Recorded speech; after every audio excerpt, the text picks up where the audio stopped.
Eine Kaffeemaschine, ein Toaster, ein Globus. Ach, ein bisschen mehr Fantasie hätte ich dir schon zugetraut. Die braucht man bei dem Paket allerdings. Ein Tipp, es ist kein Gebrauchsgegenstand. Sondern? Da wirst du dich noch einen Moment gedulden müssen.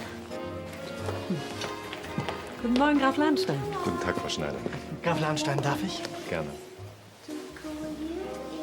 Dankeschön. Womit können wir Ihnen dienen? Ich brauche einen Tisch für 2 Personen, möglichst in einer ruhigen Ecke. Oh ja. Ach, sagen Sie, hat sich Frau de Marron bei Ihnen in der letzten Zeit gemeldet? Ja, wir haben gerade telefoniert. Grüße Graf von Lahnstein, wenn du ihn siehst, hat sie gesagt. Oh, danke sehr. Hat sie gesagt, wie lange sie noch in Paris bleibt? Sie ist sich da noch nicht so sicher, aber ich denke schon noch ein paar Tage. Wie ich sehe, ist Herr McNeil auch da. Ja. Herr McNeil. Oh. Schön, Sie zu treffen. Ich wollte mich noch einmal für die Hilfe bei der Präsentation bedanken. Ah, das war doch nicht der Rede wert. Ohne Sie wäre ich den lästigen Journalisten so schnell nicht losgeworden. Wenn ich mich dafür in irgendeiner Weise revanchieren kann, dann... Sehr freundlich von Ihnen. Aber das ist wirklich nicht nötig. Wissen Sie, ich habe mal bei der Polizei gearbeitet und da ist man allerhand Ärger gewohnt, gerade im Umgang mit solchen Leuten. Ich dachte, Sie wären Musiker. Ja, das stimmt auch. Das heißt jetzt, aber früher da... Naja, er ist ein begnadeter Komponist. Charlie, bitte. Sie übertreibt. Ja, und er untertreibt gerne. Er schreibt gerade an seiner eigenen Oper.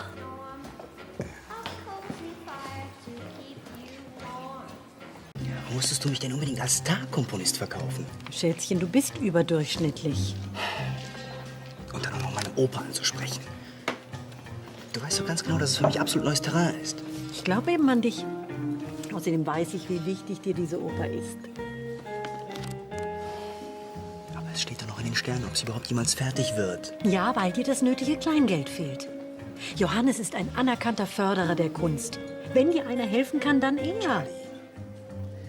Habe ich dich nicht darum gebeten, dich aus meinen beruflichen Angelegenheiten rauszuhalten? Ich kann ja verstehen, dass du mein Geld nicht annehmen willst. Aber nicht, dass du den guten Kontakt zu dem Grafen nicht nutzt. Jetzt hör mir mal zu. Entweder ich schaffe es allein oder gar nicht, klar? Du musst ihn noch nicht mal bitten. Er drängt sich ja förmlich, sich bei dir zu revanchieren. Noch einmal zum Mitschreiben. Ich will mit meiner Arbeit Erfolg haben und nicht, weil ich genügend Vitamin B habe. Ach, Schätzchen, auch gute Da Künstler. kommen Lars und Hannah. Hallo. Hallo, ihr beiden. Hallo, kleiner Bruder, lass dich drücken. Alles Gute zum Geburtstag. Danke dir. Ein balinesischer Fruchtbarkeitsgott. Ist der nicht fantastisch? Doch. Sehr interessant. Ich bin so froh, dass ich dieses Prachtexemplar noch rechtzeitig entdeckt habe. Entschuldige bitte, aber sagtest du vorhin nicht, es sei kein Gebrauchsgegenstand? Auf jeden Fall soll er magische Kräfte besitzen. Also das hat man mir jedenfalls gesagt. Ja, die Statue bekommt natürlich einen Ehrenplatz. Also sie gefällt dir nicht, ne? Doch, natürlich. Das ist das ideale Schmuckstück für... Ich lass mir was einfallen. Oh, ein balinesischer Fruchtbarkeitsgott. Nicht schlecht. Angelo. Angelo. Naja, im Vergleich dazu ist mein Geschenk eher bescheiden. Herr Graf? Wow, wie bist du denn da angekommen? Ja, hoffentlich passt es dir. Umtausch ist nämlich ausgeschlossen.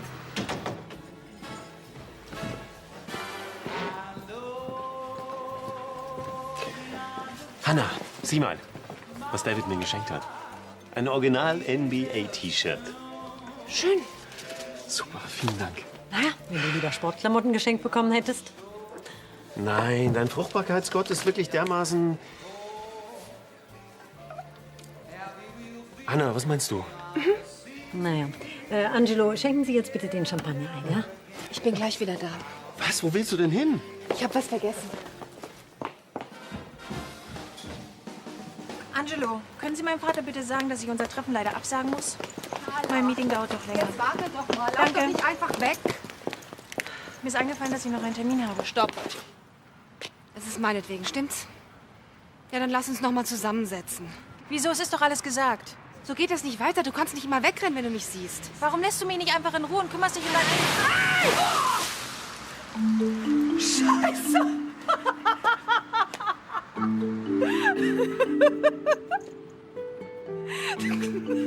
Du kannst aber jetzt nicht so zu dem Termin gehen. Komm, lass uns zu mir nach Hause gehen, was Trockenes anziehen. Ich wohne direkt um die Ecke. Okay, ist vielleicht wirklich keine schlechte Idee.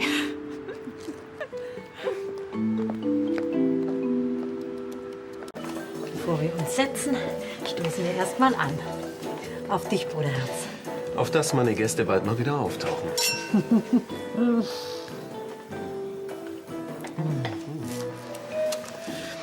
Was hat David eigentlich mit Graf Lahnstein zu tun? Ich habe die beiden zusammengebracht. Inwiefern? Ich habe ihm ein wenig von Davids musikalischem Talent vorgeschwärmt. Ein wenig. Das kann ich mir lebhaft vorstellen. Na, hoffentlich hat David nicht gemerkt, dass du dich wieder in sein Leben einmischt. Ach, was heißt denn einmischen? Ich helfe nur seinem Glück ein bisschen auf die Sprünge. Nein, danke, ich rauche nicht. Dann lassen Sie uns doch gleich in medias res gehen. Sie ahnen vermutlich schon, weshalb ich Sie hergebeten habe. Nicht direkt. Wie Sie vielleicht wissen, liegt mir die Kunst sehr am Herzen. Und es ist mir immer ein tiefes Bedürfnis, junge und vor allen Dingen natürlich hoffnungsvolle Talente zu fördern. Wie ich Ihnen bereits gesagt habe, Sie müssen sich für meine Hilfe wirklich nicht revanchieren. Hören Sie sich mein Angebot doch erst einmal an. Ob Sie es dann annehmen oder nicht, das liegt ganz bei Ihnen. Es wäre dumm, weißt du, wenn David den Kontakt zu Graf Lahnstein nicht nutzt. Gehört ihm nicht auch diese Kunststiftung? Die Lahnstein-Stiftung, ja. Wenn ein Künstler da ein Stipendium erhält, muss er sich für eine ganze Weile keine Sorgen mehr machen. Ja, das klingt ja wie ein Sechser im Lotto. Und David ist gerade dabei, den Jackpot zu knacken. Wie Sie sehen, respektiere ich, dass Sie ein Mann von Prinzipien sind. Ich weiß Ihr Angebot wirklich zu schätzen. Es ist zugegebenermaßen etwas ungewöhnlich. Und ich habe vollstes Verständnis dafür, dass Sie darüber erst einmal nachdenken müssen. Ich glaube, das wird nicht mehr nötig sein. Ich nehme Ihr Angebot gerne an.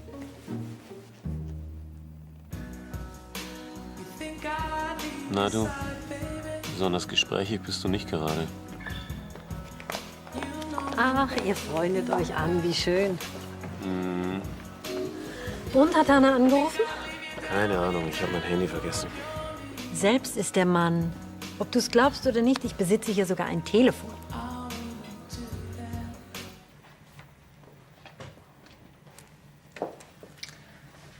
Naja. Ja, warte mal, ich habe da noch was anderes für dich. Danke nochmal, dass du mir was leihst. Na klar, keine Ursache. Du hattest übrigens recht. Es wäre wirklich schade, wenn wir unsere Freundschaft einfach so aufgeben. Das ist schön. Ich habe unsere Treffen schon vermisst. Dann wollen wir mal schauen. Hier, das probier mal an. Danke. Hallo? Hanna, wo steckst du eigentlich? Oh, entschuldige, Lars, ich bin bei mir zu Hause und ziehe mich um. Mein Taxifahrer hat mich nass gespritzt. Ich war klatschnass. Ja, und das dauert so lange? Oh mal, du hast heute Geburtstag.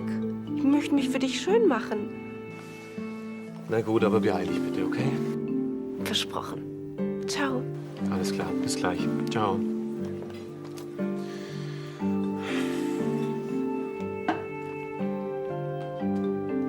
Und?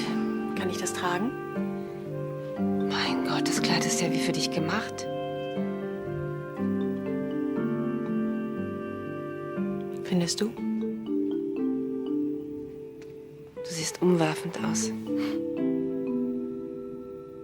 Das ist mit Abstand der frustrierendste Geburtstag, den ich je erlebt habe.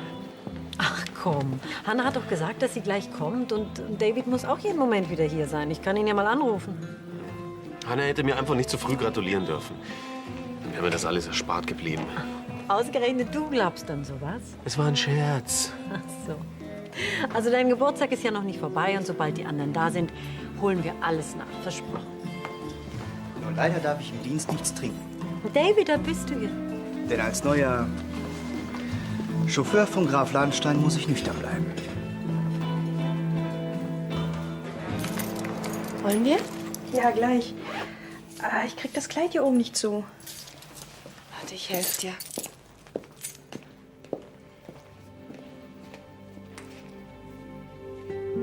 Es war schon immer so ein bisschen frickelig.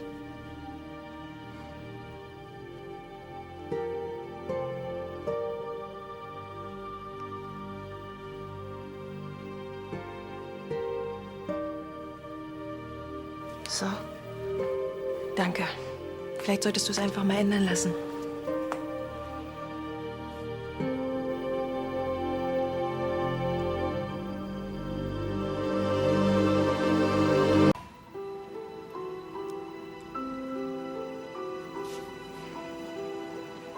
Können wir?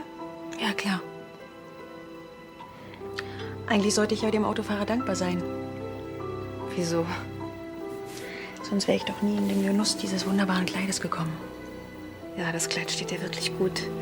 Aber wir sollten langsam los. Ich will Lars nicht so lange warten lassen. Ja, klar. Wir haben ja lang genug getrödelt. Suchst du was? Ja, meinen Schlüssel. Ich hatte ihn gerade noch. Voila. Dankeschön.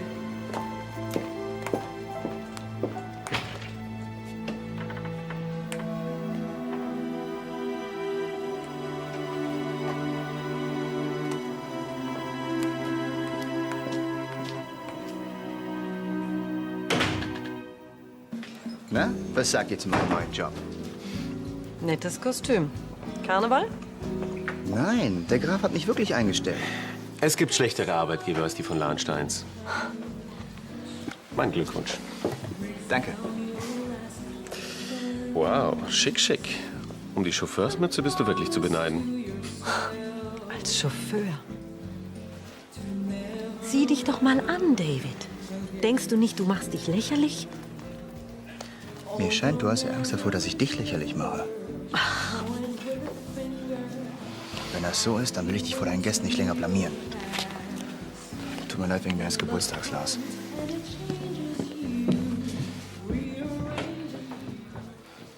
Ja, soll ich denn schon mal die Antipasti bringen? Oh nein, danke, Angelo. Anna muss ja jeden Moment hier sein. Ja, auf David brauchen wir jedenfalls nicht mehr zu warten. Er hat es doch vorgezogen zu gehen. Ja, kein Wunder, so wie du dich aufgeführt hast. David ist viel zu talentiert für diesen Job. Oder hast du schon mal von einem Chauffeur gehört, der nebenbei eine Oper komponiert?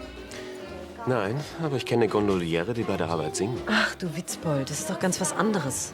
Du schämst dich für ihn, das ist der Punkt.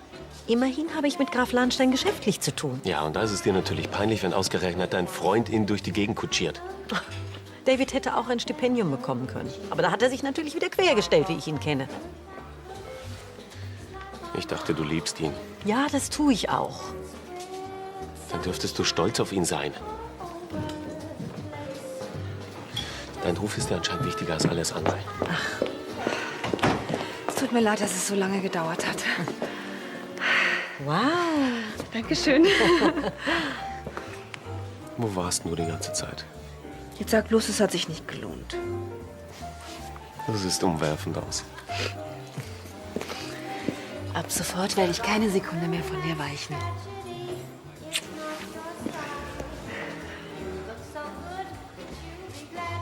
Hannah hat mir ein gemaltes Porträt von sich geschenkt. Ach, Charlie. Hannah hat mir ein Porträt geschenkt. Das scheint dich ja gar nicht zu interessieren. Entschuldigt, natürlich. Kenne ich den Künstler vielleicht? Carla von Lahnstein. Die Carla von Lahnstein?